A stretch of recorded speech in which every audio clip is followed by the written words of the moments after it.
இயேசு உலகத்துக்கு என்று செல்வதற்கு என்ன அர்த்தம்? ஏஞ்சல், இயேசு கிறிஸ்து யோவான் 8:12 நான் உலகிற்கு ஒளியா இருக்கிறேன் என்றார்.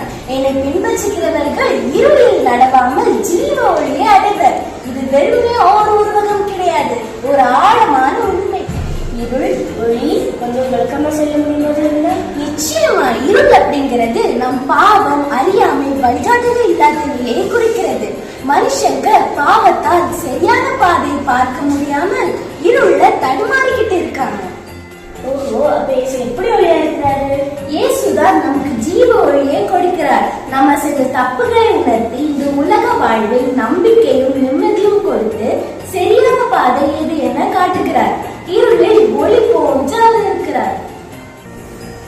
சரி, கிறிஸ்தவர்களாகிய நாங்களும் உலகின் ஒளி என்று பைபிளில் சொல்லப்பட்டிருக்கே. ஆமா, இயேசு மத்தேயு 5:14-16 தன்னுடைய சீடர்களாகிய நம்மையும் நீங்கள் உலகின் வெளிச்சம் என்று சொன்னார். அப்போ இதோட அர்த்தம் என்ன?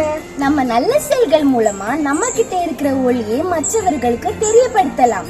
இயேசுவின் அன்பை மற்றவர்களுக்கு காட்டுவதால் அந்த ஒளியை பிரகாசிக்க செய்யலாம். சரியான விளக்கம் ஜோதினா. அப்போ இயேசுவை பின்பற்றவங்க இருட்டில் நடக்க மாட்டாங்க, அவங்களுக்குள்ள அந்த ஒளி இருக்கும், சரியா? மிக சரியா சொன்ன ஏஞ்சல். இயேசுதான் அனைத்து ஒளிக்கும் உயிருக்கும் ஊற்றுக்கண். அவரை நம்பும் போது நம் வாழ்வும் பிரகாசிக்கும். Happy Christmas and happy new year to all. இயேசுவின் ஒளியை பின்பற்றுவோம், நாமும் பிரகாசிப்போம்.